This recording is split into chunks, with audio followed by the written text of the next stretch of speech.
So, kamusta mga paps? Video natin today is magpapalit tayo ng lens na headlight ng XRM. So, panoorin nyo na lang yung video na to. So, kung mapapansin nyo, nasunog na naman yung nung lens ko, yung dun sa reflector.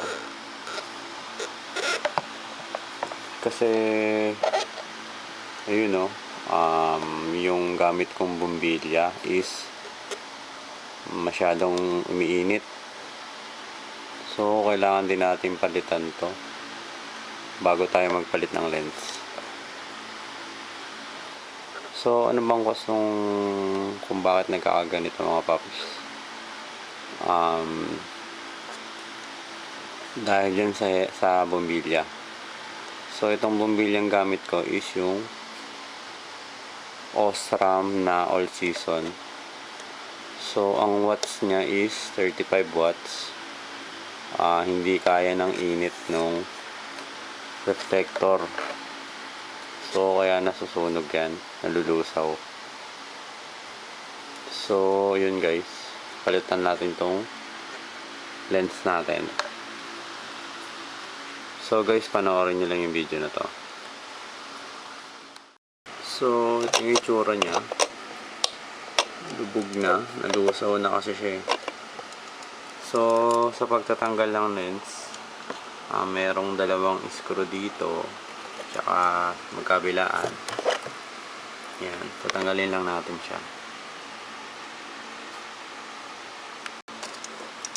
So yun mga paps, tatanggalin lang natin yung mga screw.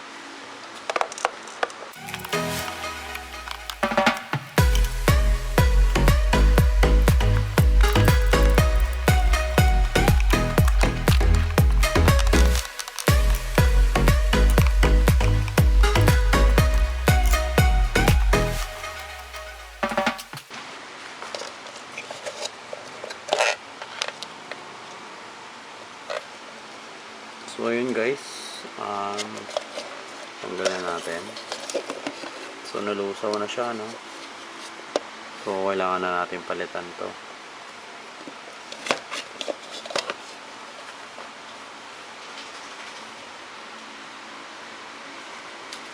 So guys, ito yung bago.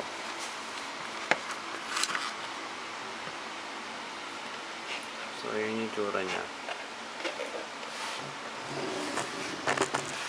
So guys, ito yung bago. Ito yung luma. So ayun, sunod na siya.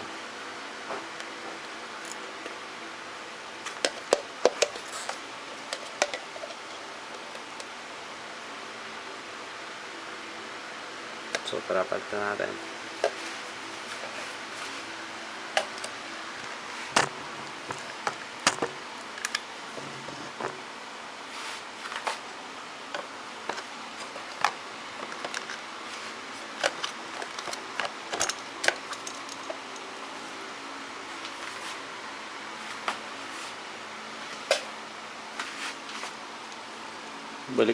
Balik lang natin yung screw.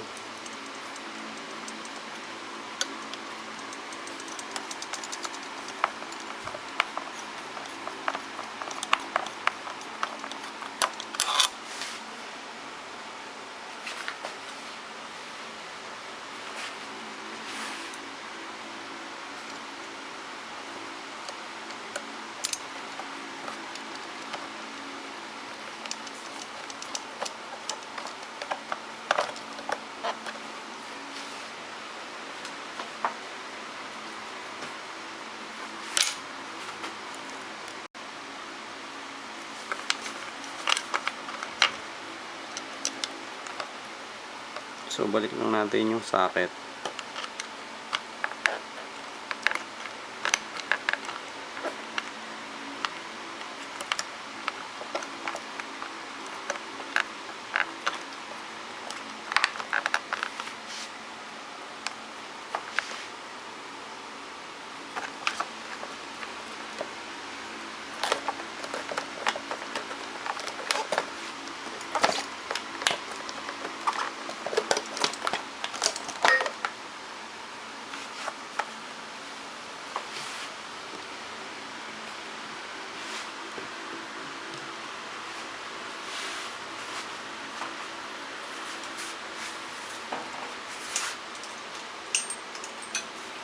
So guys, testingin natin yung ilaw.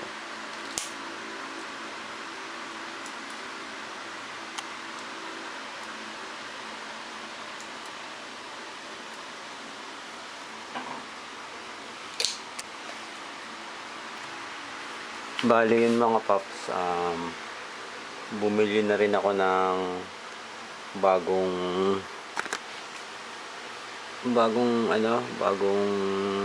ilaw para sa headlight. So mga paps, binili ko yung yung LED, kasi itong LED na to mababa lang yung watts nya. So mga 5 watts lang ata to.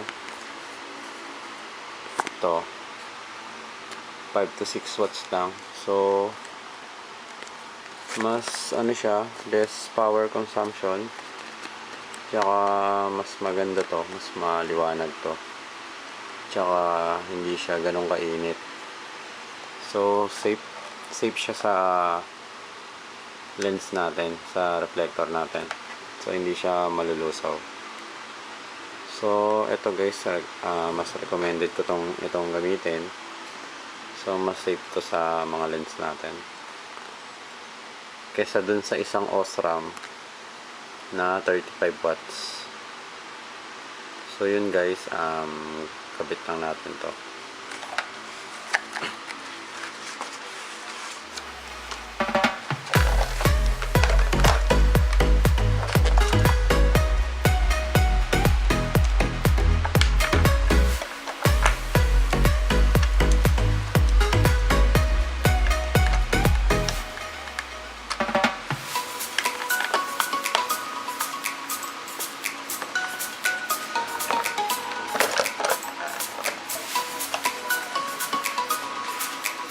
So yun guys, testing lang natin.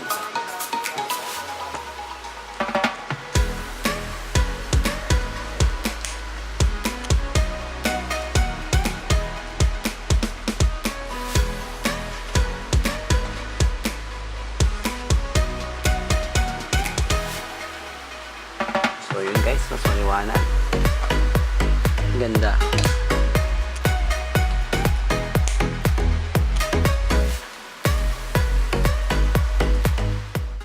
So mga paps, nabili ko siya sa Shopee.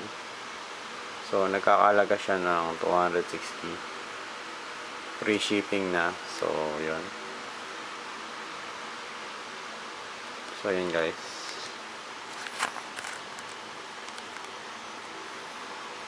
So color white siya. So yung energy consumption niya mas mataas. Yung lifetime mas mataas din compare sa non-LED. So may nakalagay dito, easy installation, 70% energy saving, excellent heat dissipation, so long lasting. So yun yung mga feature ng LED. So testingin din natin kung gaano siya kaliwanag.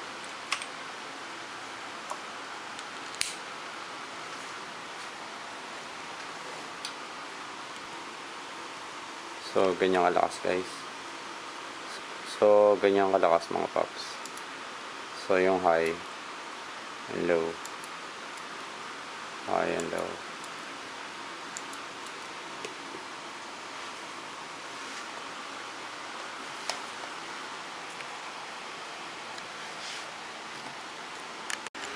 So mga paps, baka gawa na lang natin ng another video yung comparison ng LED tsaka yung all season. So mga paps, hanggang dito na lang. Maraming salamat sa panonood nyo.